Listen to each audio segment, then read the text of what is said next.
Okay, let's go ahead and get started. Oh, gotta uncover the camera, don't we? Okay. Sound is good. Studio's going away. That pisses me off. I've been using Twitch Studio all this time because I tried a couple others and they didn't work for me.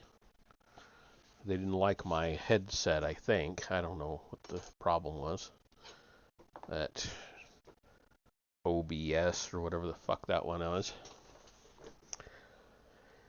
But they put a message up today saying that Twitch Studio is going away. So, alrighty then. Alright, we are on... Oh, wait a minute. Chapter 13? I forgot to switch. I have it saying Chapter 12. It's Chapter 13. Let me fix that real quick before I get started. There we go. All right. So, we're on Chapter 13, so we're well past halfway. I think there are like 18.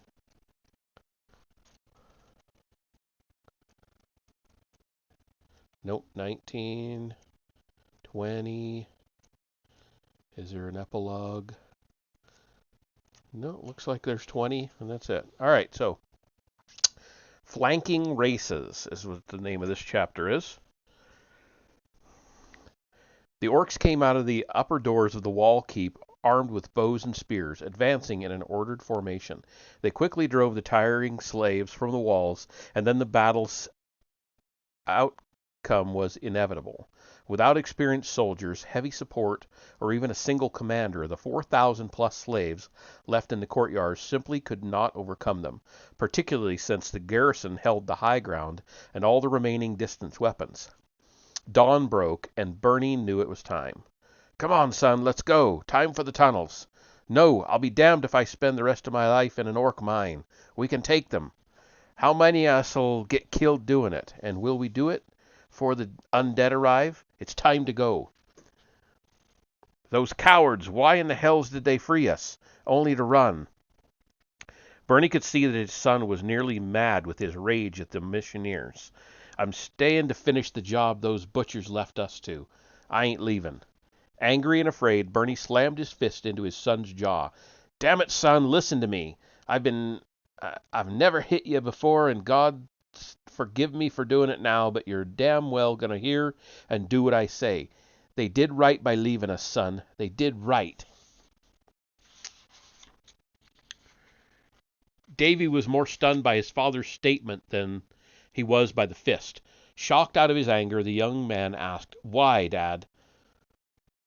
Bernie at first mistook the reason for the question and burst into tears. "I'm sorry, my boy. I know I promised never to hit you like the orcs, but you're my baby, and I couldn't let you die."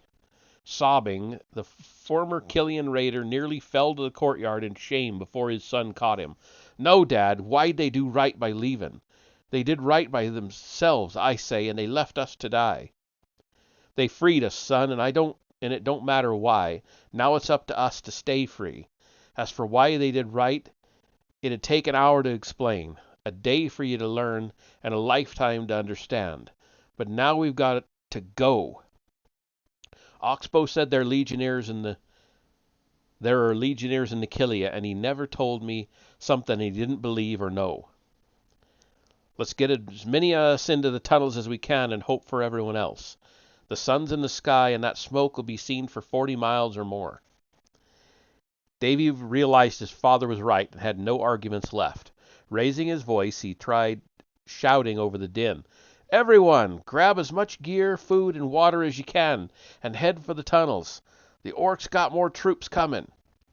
They headed for the main keep, grabbing as many of their comrades as possible. "We're heading into the tunnels to find the old paths of the Killian raiders." Saying this time and again, Bernie, Davy, and their family gathered scores of the slaves they knew. Others joined them because they did not want to be left as the rear guard, and others had thought to escape through the mines. "Bandy, lead 'em into the tunnels the soldiers led us from." The man nodded, and dozens, hundreds of the slaves headed back into the main keep, seeking to find the paths that the missionaries had taken to reach the fort. Davy looked back, encouraging other slaves to follow him. Many did, and he saw that many more were fleeing out the shattered gates to the outer court. Many more, though, still held to the fight, and it was obvious that some of them would stay to the end whether they chose to or not. Davy hesitated, not wanting to leave. "Most of our family's out, son, though I couldn't find your cousin, Ken.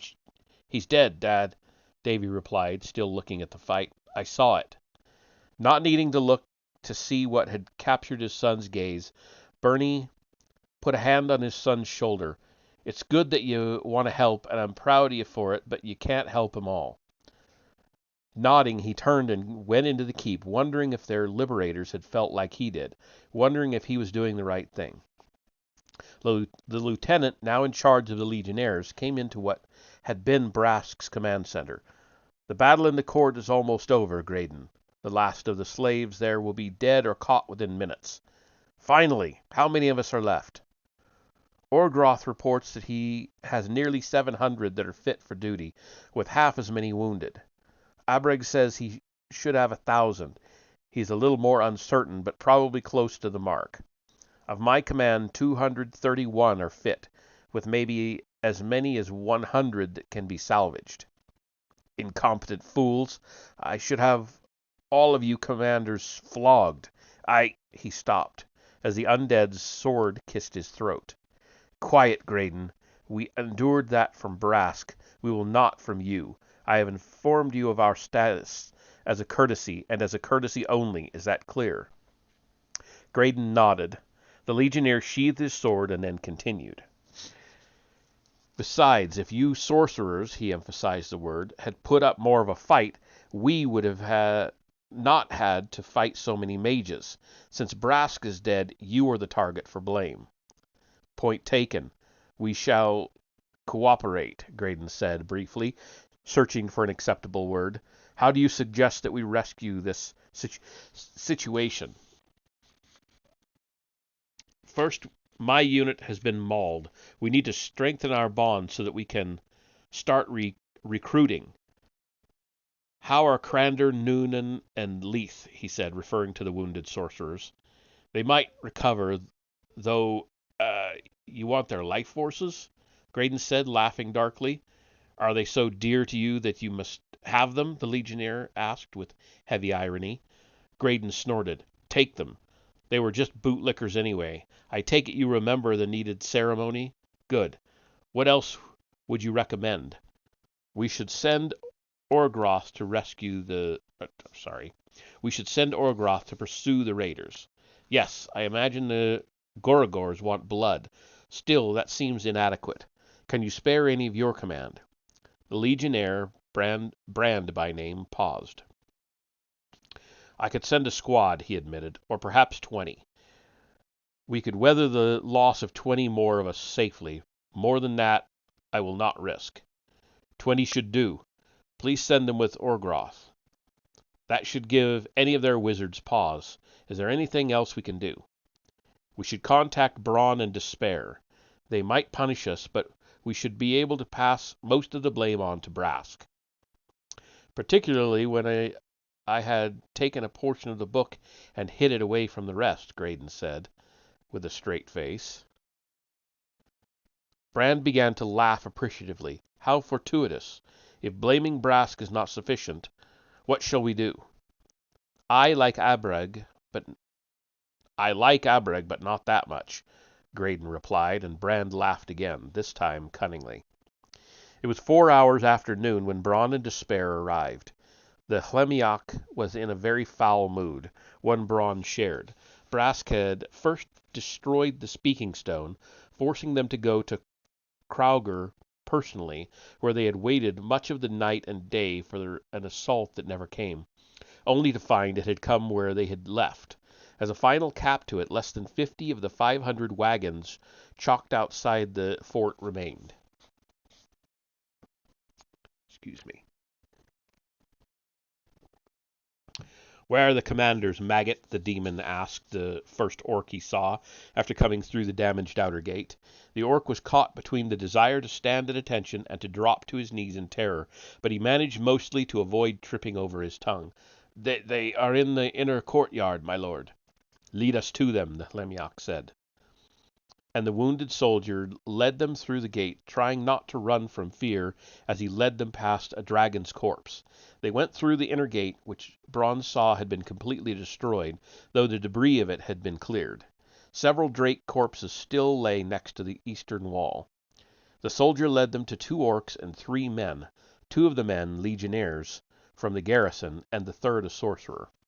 The only commander he recognized was Abreg. As Despair confronted them, Braun inspected the corpses that had been laid out to their right. In a dreadful voice the flesh demon spoke. One of you 3 glorious captains, tell me what in damnation happened here. The sorcerer spoke first. Then Brand took up the report. For 10 minutes Brand detailed the course of the battle, summarizing it very well. He identified his... Oh. Hey, Retro. How you doing tonight? Just happened to look up. Hope you're doing good.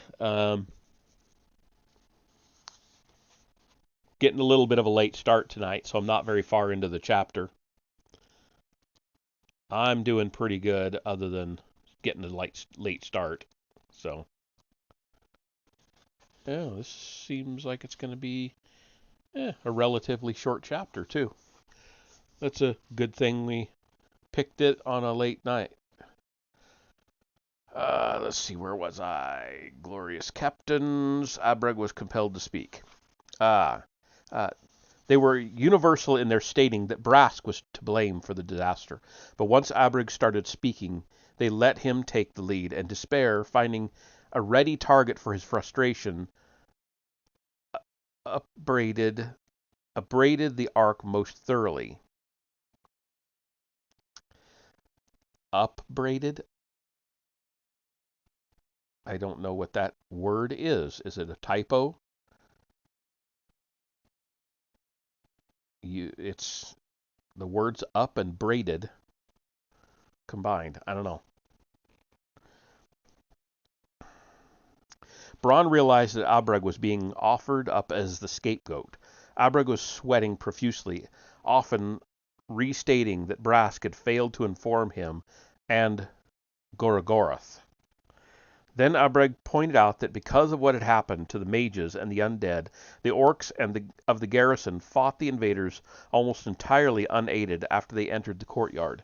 The orcs had had to kill the drakes, the slaves, and the largest number...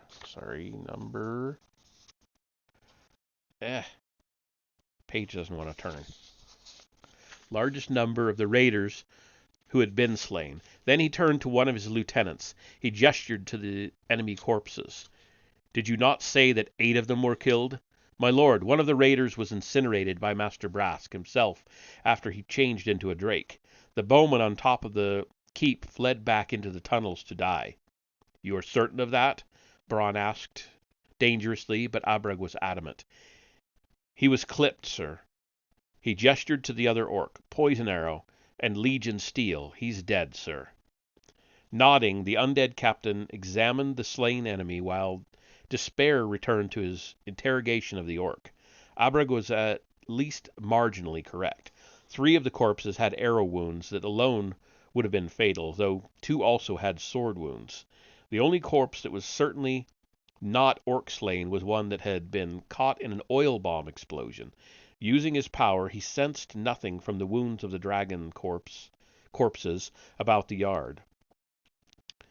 That meant that they had not been slain by mage or undead. He then studied the 10 drakes piled against the wall.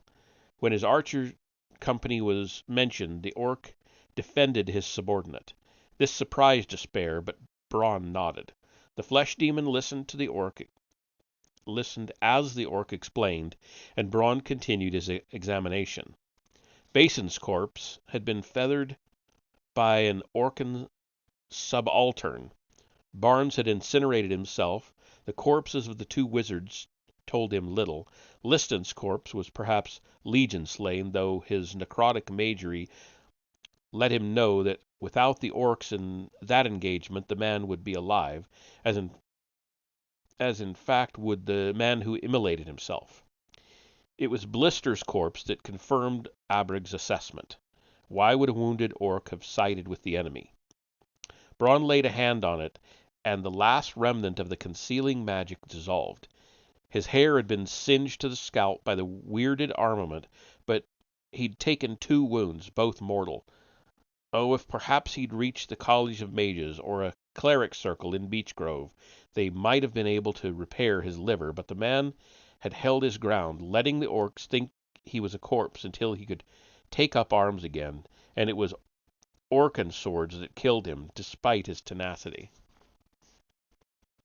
The man's vision also pointed to a link to the missing archer, and Abreg had piled what had been captured from the enemy right next to the slain foe. Bronn nearly hissed when he touched 2 of the items. The slain archer had loosed over 600 arrows with a horse bow, and with a lever bow over 100 after he'd been wounded. The lever bow showed the link. He'd seen these before, though often men forgot them until they were invented again. The lever performed 2 functions. First, it recocked the crossbow string. Second, as it did, it dropped the next arrow into the shooting position. When the lever was moved again, the bow shot. Yet all of them he'd seen before had held 8 shots or less. This one held 50, in a case that could be readily and quickly replaced. The damaged ratchet bow performed the same function with a different design. Instantly after he touched it, he could see the hundreds of bolts it had loosed, it alone responsible for over an Orcan company, and his mind's eye was carried miles away, below ground, where a beheaded corpse lay, a corpse with 3 locks of hair removed. "That is extremely convenient, Captain Abreg," the Hlemiok Despair noted, his voice burning with acid as Abreg at last fell silent. "First you say Brask did not warn you. That I do not believe. Everyone to be blamed is dead, and you called the raiders King's Guard.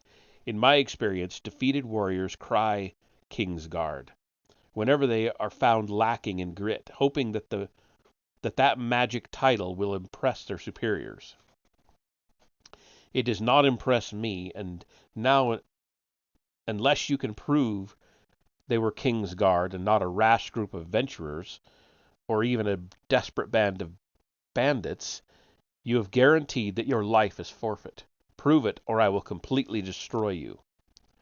"My lord," the orc said, actually getting angry, "I've fought King's Guard before. I've fought more enemy than both these maggots combined." He gestured to the sorcerer and the legionnaire lieutenant. Obviously, he knew he was being set up as the scapegoat, and Braun remembered that while no orc could be called a close second to Gorogoroth, Abreg was closest.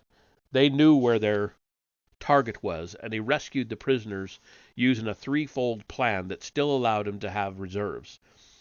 Their night archery's great, and they responded to everything, always keeping our numbers out of it, eventually driving us back to our tower. After that, they replenished their stores and left, taking their wounded, and all of this after fooling even you, my lord. If they ain't King's Guard, they ought to be." Despair looked at the orc captain, his face blank. Before he could say anything, the other orc spoke. "Captain Abreg's correct on two things at least, lord. Brask didn't tell us that raiders were in the Killia, sir, and they must have been King's Guard." "Continue, Captain," Braun said, before the flesh demon could vilify the other orc. Despair was ostensibly in command, but he was young, just barely promoted to his new name. "Sir, Garrig, Captain, 7th Company, 7th Gorogers. 3 of 'em as archers in Overwatch snuck up the walls without alerting the guards. These men held to their overwatch even after the 2 companies were sent to clear 'em. Gorog and Legion, period. I hate to say it, but they'd have killed all the Gorogers without the undead support. Even so, Captain Craggett lost 3/4 of his company, and we had to send 3 others up the wall." That impressed the flesh demon and Braun, but Despair was not so easy to deflect. "You are young. How could you know King's Guards?" "My lord, they knew all the tricks of fletchery. They switched to quick bows when we was sent up to clear 'em, not too fast or too hard, and they loosed hundreds of arrows in just minutes. They gutted Craggett's company, cut mine in half, and Captain Vlantra's boys looked like hedgehogs. And that was after the hundreds they shot before we had to storm the top." He shook himself. "Captain Orgroth left me to guard our wounded and colors while I waited to report. Sir, Captain Gorgoroth is slain. King's Guard have headed south with large slave contingents and have split. Main contingent seems to be heading directly south. I will lead my command through the Killia to southwest to flank the secondary group and cut off the southern race. Recommend you follow in direct pursuit of main contingent. End report, sir." Braun blinked. The Gorogers would be running hard indeed if they did not even want to spare the effort of taking their colors with them. Yet, Braun smiled. This was the first good news he'd had today. "Excellent, Captain Garrig. My compliments and well done. Dismissed." "Sir," the orc said, saluting as he left. "Lord Despair, may I confer with you for a moment?" "Certainly," the Lemioc said. The 2 walked out of earshot, and the others and began speaking quietly. Why Brask had not relayed the warning was puzzling, but it was the truth. Blaming these left here was useless, and he told the demon that. "Are they King's Guard?" Despair asked, confirming the unspoken order to spare Abreg and the 2 fools. "Yes," Braun pointed out the removed locks of hair on the men, a King's Guard tradition. More, the one beheaded was stripped of all gear of war and his personal effects, but not his bracelets, armlets, or shoes. Robbers would have taken everything. Or left everything, fearing to taint themselves and become undead. Despair noted, realizing why this legend was his teacher. "Couldn't some group imitate that, though? Shouldn't we still punish these incompetents? Power can be drawn from their pain."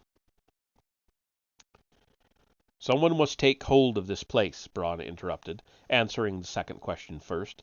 That has to be the orcs. If we kill Abreg, his unit might fracture. It is that badly damaged.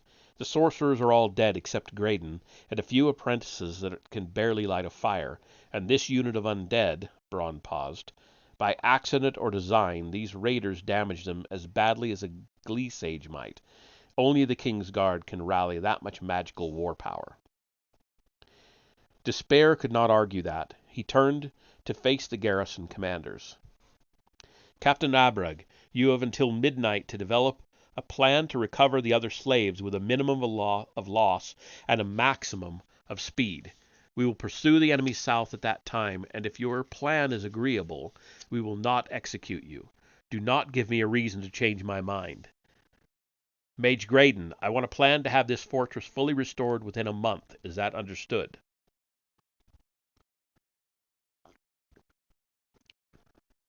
They both paled, but would not object. Yes, my lord, they chorused. Excellent, see to it. They dispersed immediately. Until midnight? Bronn asked. That would give the enemy more time and distance. I thought perhaps you would use some of the slaves' life forces to strengthen your bond and the bond of these other legionnaires. Ah, Bronn replied. The trouble with being in disguise, he thought, was that he could not drop his ruse to countermand the order. The enemy might have left a sentinel weird or two, and he could not tell with all the battle castings that had been used.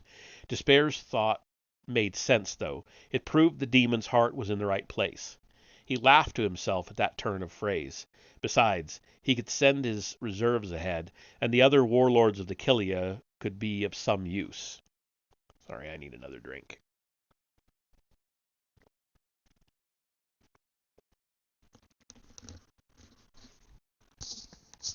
The Killia filled most of the northern half of the land bridge that joined the southern continent to the northern counterparts.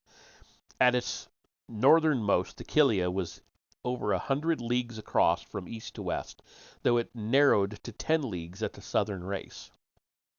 Broken lands that had been shoved aside when the Banelord created the splitting sea in the First Age. They were bordered in the north by the mountains of Azan, the southern boundary of the Dragondales. On the east, the Killia bordered with the Quartering Mountains. This southward-running range actually was a smaller section of the polar spine, the mountains that the Wardens had wrapped around the globe. Ages of storms and earthquakes had afflicted the Killia since it was made, leaving it resembling a battered moonscape, or in some places an island that tectonic drift had displaced from its volcanic source, and so now had no defense against erosion. Everywhere signs of rock wearing away could be seen, in stark contrast to those areas where the tortured plates of the area's substrata still pushed rock upward, occasionally permitting magma to reach the surface. But it was water that ruled this place, water and how it drained or not, how it froze, when it could not evaporate or flow. This was the final battering that the land took, what dictated how the missionaries traveled and why they headed south. Having left the fortress behind, the main party, nearly 1,500 strong, with the freed slaves that accompanied them, were traveling along a series of hilltops that were more or less level with each other and straight. The ridge line they were following, unlike much of the Killia, had little vegetation. It was a wide path for the region through the broken landscape around it, sometimes upon the ridge line, other times running through it where the path had worn down into the hilltops, leaving walls of rock on either side.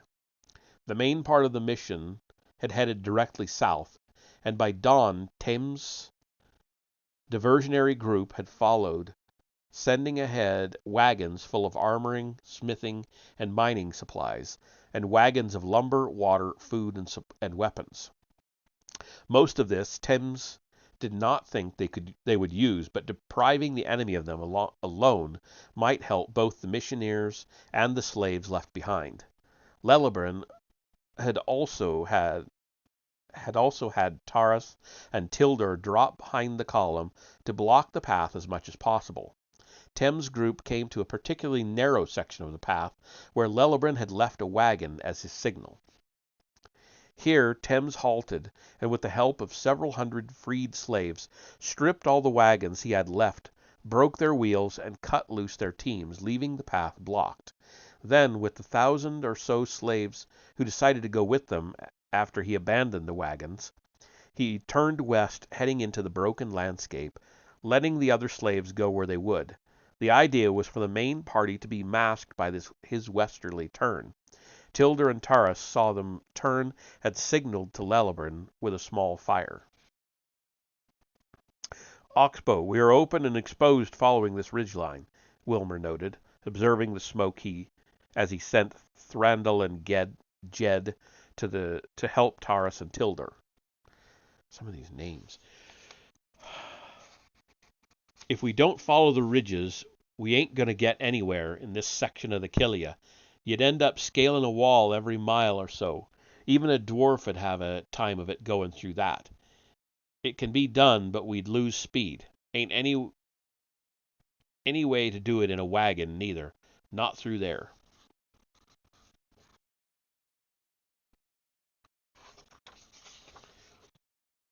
"We shall have to start that again. We shall have to hope we can be fast enough over these hills, or that Lord Thames shall be able to divert them," Lellebran said. They rode south along the hills, 30 men, elves and dwarves, riding horses, accompanied by the freed slaves on horses, afoot, and in wagons. The number of slaves began to decline steadily after a few hours, as Lellebran strove for a pace between 5 and 10 miles per hour, and those afoot had a harder time keeping up. More than that, however, many of the former slaves did not want to be caught in a battle again, though the soldiers said that was why they were running so hard. Most of all, they wanted to explore their liberty, many of them wanting to remove themselves from all authority, even one that freed them. Some just slipped off, but many left in groups.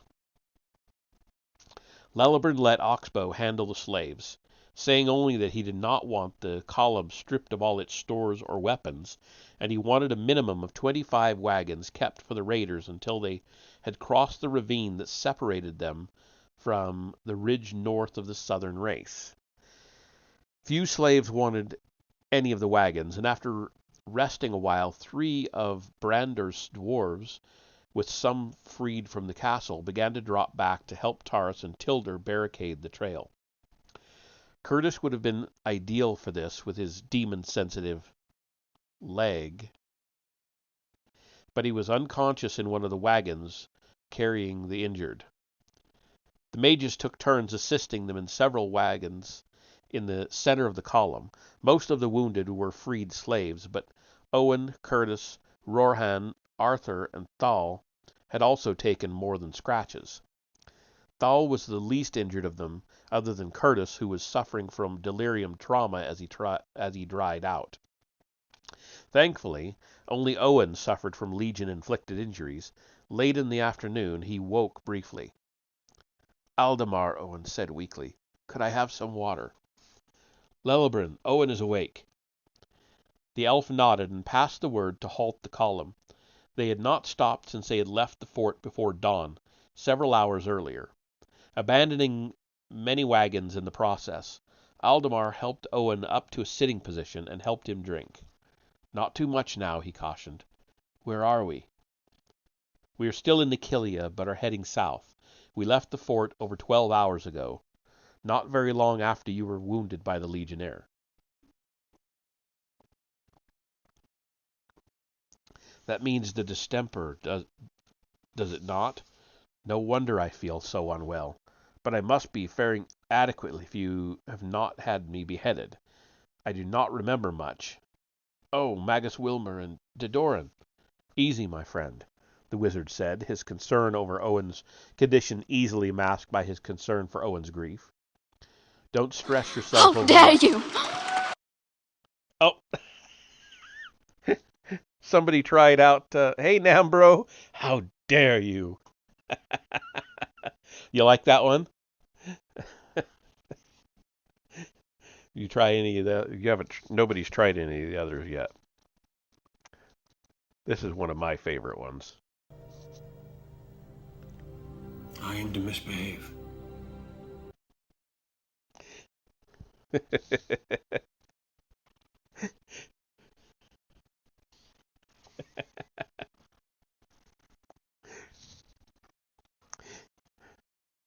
All right. Welcome in, sir. Glad to see you come in.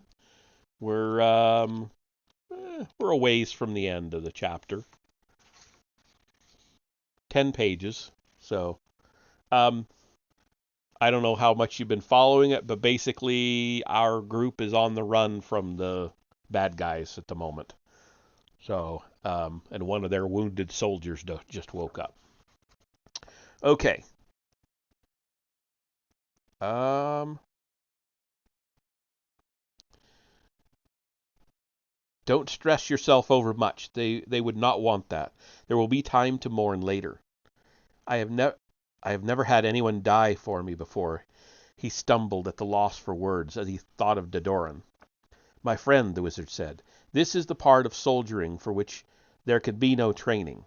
Curtis would tell you. How how to delay and express your grief is something a man can only learn by experience. Save your strength for combating your injuries. Owen nodded. Is there nothing that can be done about how I feel? How do you feel? Wretched, infirm, and nauseous. Those are actually good signs.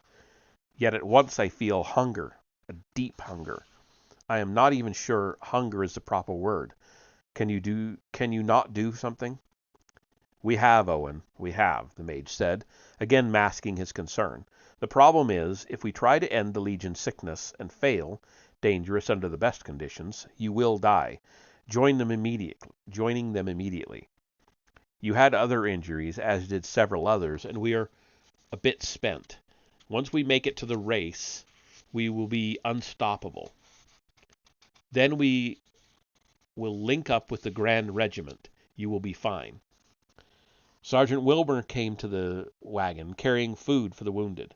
Owen, you did well in the fort. Take some food and water. If you need to latrine, you have time. Eat, drink, perform your toilet, then go back to sleep.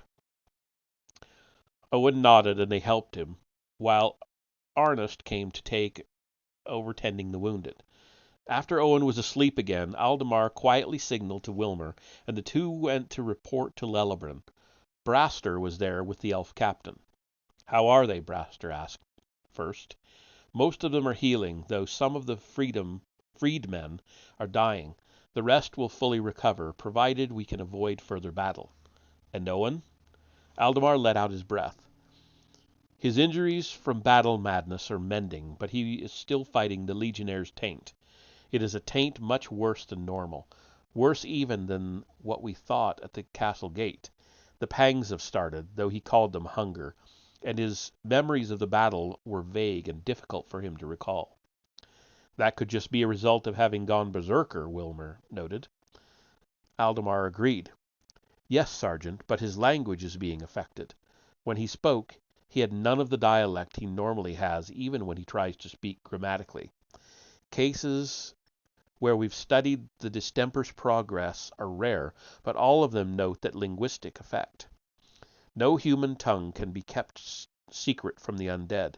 Every case I've studied says he should have died or at least stabilized by now. Instead, he is still progressing.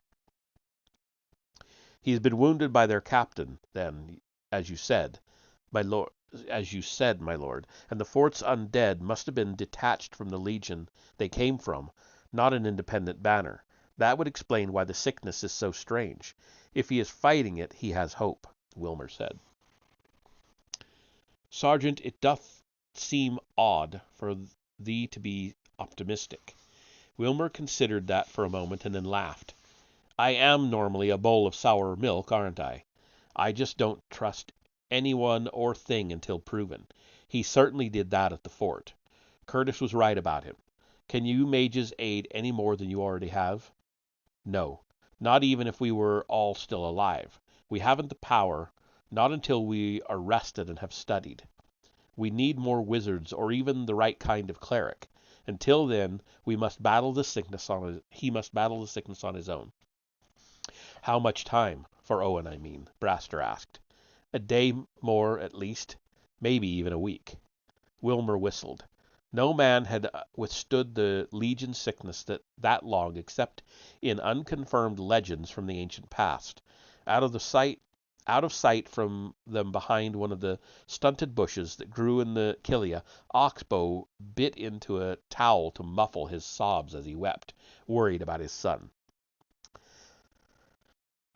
Thames cursed. Another horse was lamed as he led his decoy section of 5 warriors and 500 freed slaves southwest toward the edge of the Kilia. He hoped that they were still 500. Nearly 2,000 had left the fort with him, but the terrain, the running fights with different groups of orcs, who suddenly seemed to be everywhere, and the sheer lack of cohesion among the freed slaves had whittled his numbers at a most frightening rate. But he had expected this, and could not blame them at all. He had invited them to accompany him as far as they would, asking only that they not serve the enemy. Privately, he conceded that it was remarkable that the slaves that had stayed with him numbered as high as they did, and every group or individual that left him laid another false trail for the enemy to follow. "My lord," Hot Hands said, "Martin returns." Thames blessed the finding and freeing of Martin, a soldier taken while attempting to scout the fortress the year before. He had been along with a few dwarves, the most reliable of the volunteers. He now used him as a scout, and over a year of forced labor and poor rations had toughened him, not at all diminishing his enthusiasm for his old profession. "My lord," Martin began, "a company of hard-charging orcs are aiming for a ridge 2 miles to the west. Excuse me, a unit of orcs. About a battalion. Their manner and insignia match those of the Gorogor orcs who are at the castle." "How many?" "At least 23 score, hard to tell in this terrain. They'll reach the ridge before we do. Also, when I was on the ridge, I was able to see part of the main trail south from the castle. On it, going even faster than orcs could, was an oversized company, 7 score at least. I'd wager my freedom that it's the Legion company that has that demon with it." Thames blanched. Any company of legionnaires would outmatch the rest of the mission, let alone one captained by Anhlemiok. If they could not reach the southern race before them, and this unit of orcs was headed south, the orcs must be driven to seal off the switchback. We must secure it. The orcs must be driving to seal off the switchback. We must secure it, and our ruse has failed. Martin, you can cross the ridge ahead of the orcs? "Yes, my lord, I think so." "Here, take my necklace with you. It has my seal. That should do as proof of what you say. Tell them that we are headed for the southern race. Be careful. There are or were 3 other Legion companies patrolling the region. May the Founder speed thy journey." Shocked by both the seal and the benediction, the scout was silent for a moment. "Thank you, your Royal Highness."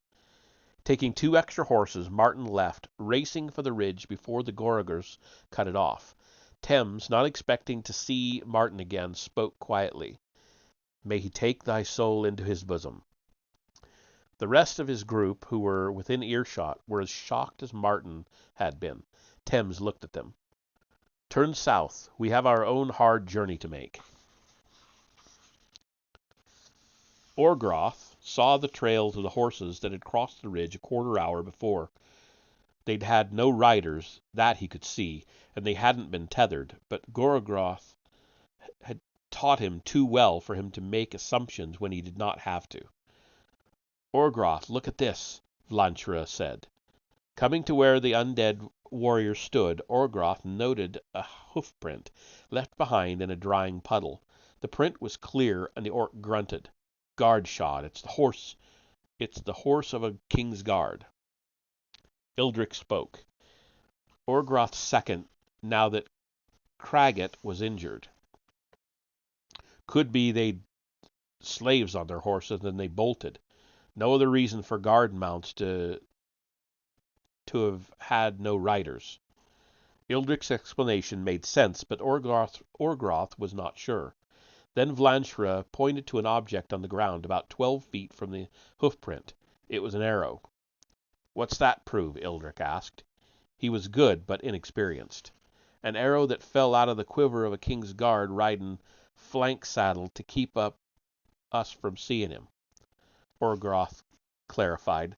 "That's not something a slave could do. Ildric, take 40 lads and find this scout.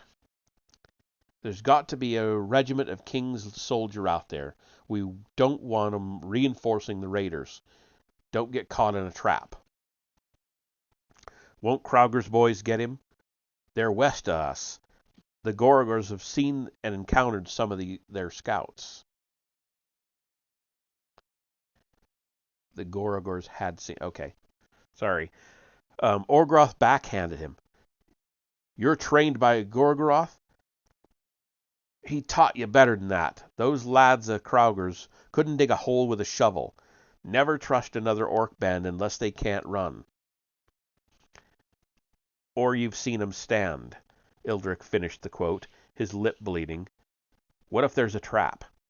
Without hesitating, Orgroth said, "Let Crowger's lads fall into it." Vlanshra threw back his head and laughed. The chase led south, orcs and legionnaires chasing the warriors and slaves. Thousands of slaves had uprisen at Gant's old castle, but Braun and Despair had notified the other legion patrols and the other warlords of the Killia, via a speaking stone they had brought from Crowger's fort, to have them turn out their garrisons. The sorceress warlords also saw the opportunity to cleanse their garrisons of undesirables and to increase their realmlets. Realmlets, I don't know. Crowger had been the most generous. Wow, I'm starting to stumble here. Sorry. Crowger had been the most generous, sending 5,000 of his least reliable soldiers south from his mountain fortress on the northern border of the Killia. They lacked quality training, but were well armed for goblins. He expected only a fraction of them to return, but they would be welcomed back as veterans who had gained hard experience. As for the rest, he had gained too many slaves and soldiers for him to support, so this was a logistics windfall. Lassiter sent only 150 orcs, but being the most arrogant of the Killian warlords, he decided to captain them himself. Only the warlord Cassius did not send any force, as his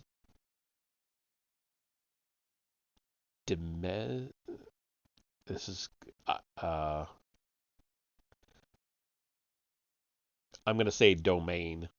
I think it's a really bad typo. As his domain was too far to the east. Despair notified him to prevent him from thinking that the mobilization was an attack upon him, to prevent him from interfering in the operation, as Despair called it. The term was excessively generous. Neither Despair nor Braun attempted to coordinate the forces released by the various warlords, nor did the warlords themselves. They merely relayed the instructions about preventing anyone from departing the region and not interfering with the Gorgors, letting their individual captains see to it. Inevitably, the orcs caused more confusion as they warred with each other, and only those in the immediate vicinity of the 3 other legion patrols had any unifying force. Braun did not care. He just wanted numbers. The King's Guard raiders would have supporting units. The orcs' only purpose was to get in their way. Even the worst rivalry among the Killian garrisons would be instantly cast aside when the High King's warriors appeared. The real battle was to the south. Orgroth shadowed Thames, staying far from the western edge of the Killia, leaving any potential thrust from the king's forces in the Wintharian to be dealt with by the other units. He used any orcs already ahead of Thames as interference to slow down the beleaguered, ad hoc group of freedom fighters.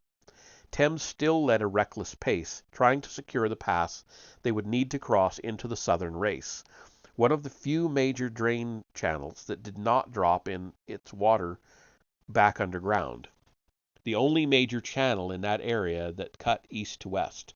Thames's pace thinned his ranks even further, but if the switchback was taken by the orcs, then the rest of the mission would be smashed from the rear by a company of the undead. Lelebrin assumed that he was being pursued, however. He did not stop the column, even to sleep, except when needed to change out the animals pulling those wagons he would not abandon, and half the time the trail was wide enough that he needn't stop even then. This meant that the elves had to do double duty driving them at night and maintaining the pace during the day. But after the first night the dwarves, all of whom but Tilder had been exhausted in the battle, were able to aid with guiding the column.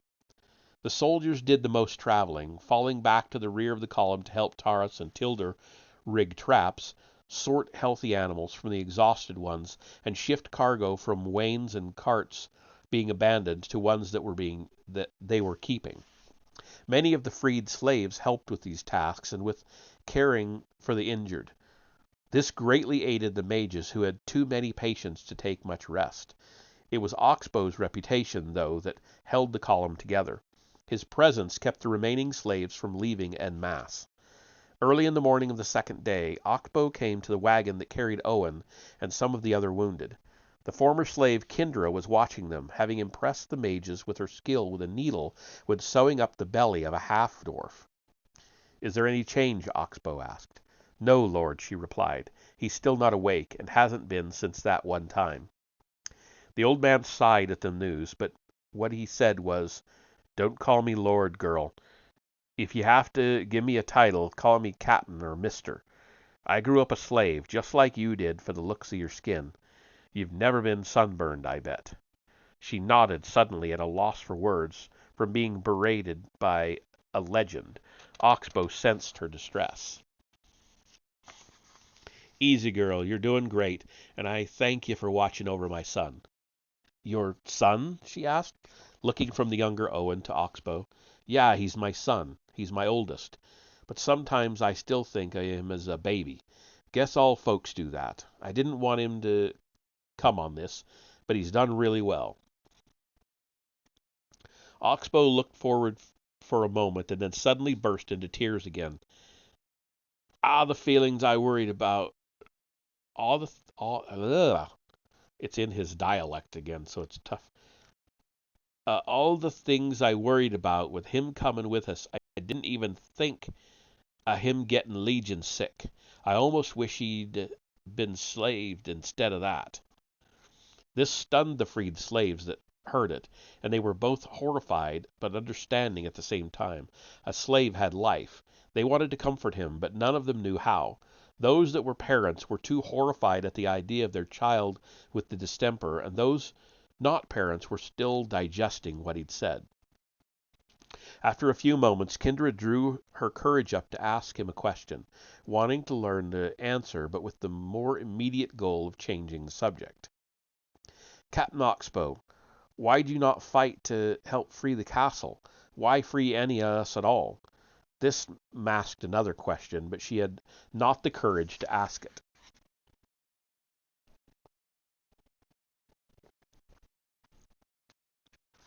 Oxbow spoke it anyway. "You mean, why'd some of the soldiers say that leaving was the right thing to do?" She nodded, as wagon drivers around jockeyed to keep positions where they could hear. Oxbow grimaced bitterly. "'Cause they're right. I know hearing that makes you want to bite stone and your blood to boil. Did to me, too, the first time I heard it. But they're right." That so shocked her and the others who could hear that she forgot with whom she was speaking. Bluntly she asked, "Why?" "'Cause of the nature of slavery. Freedom's a mighty thing. It can be intoxicating to a freed slave. Still, it is to me, and I've been free since before you were born. But there are them slaves that are so scared by freedom that they can't deal with it. They're the main reason. The ones who have to have boots to lick. It just takes one of them to muck it up for another 1,000 who are learning to cope. That's the slave that the enemy uses for a spy. Spy? Who'd want to serve the enemy after being free? You'd be surprised, girl. Like I said, freedom can be frightening. No, one'll whip you, beat you, or rape you on a regular basis, though free societies do have criminals who'll try these things if they can. For the most part, that's nothing compared to being a slave. But no one's there to feed you. No one's there to tell you who to breed with and who not to.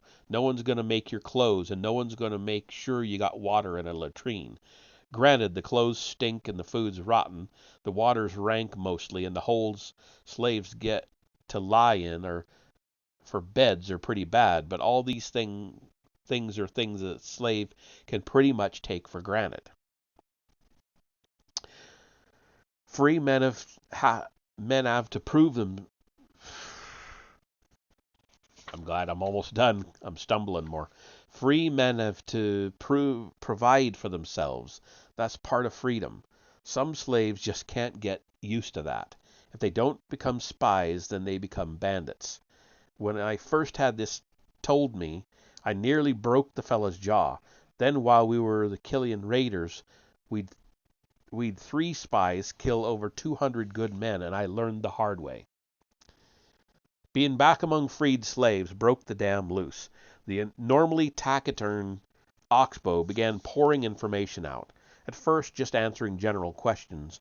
Then one of the younger slaves, a young teenager, finally screwed up his courage to ask Oxbow about the Killian raiders and their famous battles. Perhaps it was the boy's exuberance, or maybe it was being in the Killia, but the emotions that he had, mostly held in check by silence over the last 30-plus years, demanded catharsis. Oxbow spoke from when Gant's orcs first put a sword in his hand, to the coming of Curtis and Anders, the true dawning of the Killian raiders, to the 10th battle. Kindra listened with the same rapt attention as the others, fascinated to hear legends from a legend himself. Then the same boy asked if the raiders had ever fought the undead, and suddenly the flow of the stories just stopped. Oxbow looked at him for a moment before replying. Yeah, but that can wait. Thanks, though, young'un. You reminded me of something I need to see to. Without another word, he rode his horse further ahead in the column, and the freed slaves were left wondering. Lelebren, Oxbow said, coming to the elf's side as he rode beside the first wagon. We've done well so far, but if we're being chased, then the Legion men'll be doing a pace a quarter or a half again of what we are. The elf nodded, knowing that the wagons aided yet restricted them at the same time, and that his hope of 12 miles an hour was completely unrealistic.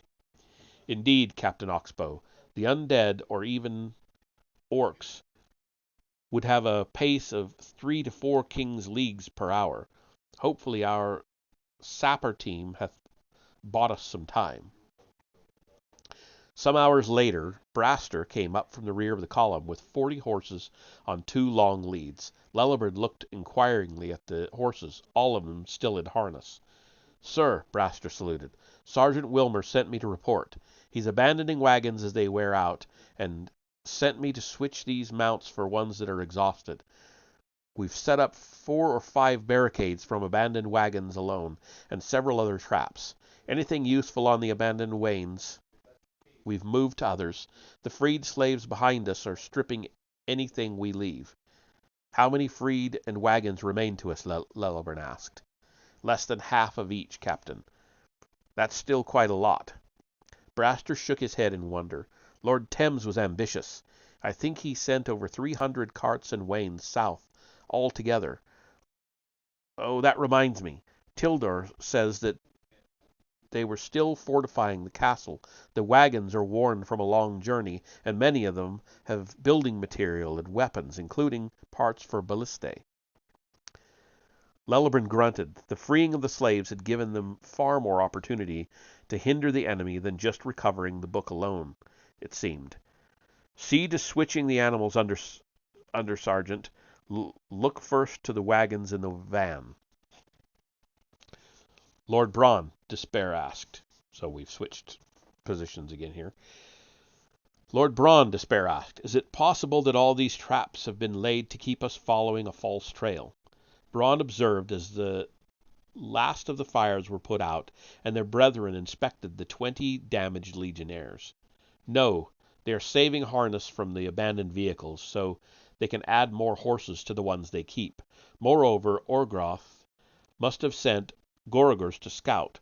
Also, he would not have left that report. Taurus and Tilder. What? Taurus and Tilder had not been able to kill them all. I don't know where that came from all of a sudden. However, they want us to wonder about that very subject. Despair harumphed, snorting fire briefly. Deception within deception. How best to proceed? Braun considered it for a moment. We shall go on. The traps so far have been little more than an annoyance to my men. If they are not on this trail, then they are in the wastes to our west. With the number of orcs we have unleashed into that trackless land, they are certain to encounter some of them, and that would slow them even further. Then we will have them. Even as unorganized as the orcs are? Yes, they are simply too great in number. It is more likely that the raiders would outrun us on this trail than avoid every Orcan unit in there. Oh, okay, I get it. Despair frowned in puzzlement, and Braun explained. If I know the King's Guard, they will have reinforcements at the race, so we must reach them before they are finished crossing the ravine. Or hope that Orgroth can seize and hold the switchback, the flesh demon said, understanding. And that is the end of that chapter and the end for tonight. So that puts us at chapter 14 out of 20. So we're getting close. 6 more readings. I'm still only going to do a chapter a night because they're long enough that my voice has pretty much had it. So let's see who's around. And we will go raid somebody. Well, we've got, let's see, Ren Flames is playing Once Human. I don't even know what that is. I've never heard of it. Mr. Blitzer is playing Red Dead Redemption 2, I would assume. Yeah. Let's go see what Once Human is. I don't know what that is.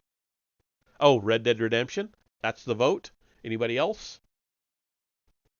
Or Once You... Well, I've played Red Dead Redemption, so I know what it's like. I don't know what Once Human is. Let's go check it out. I will see you over there in just a minute.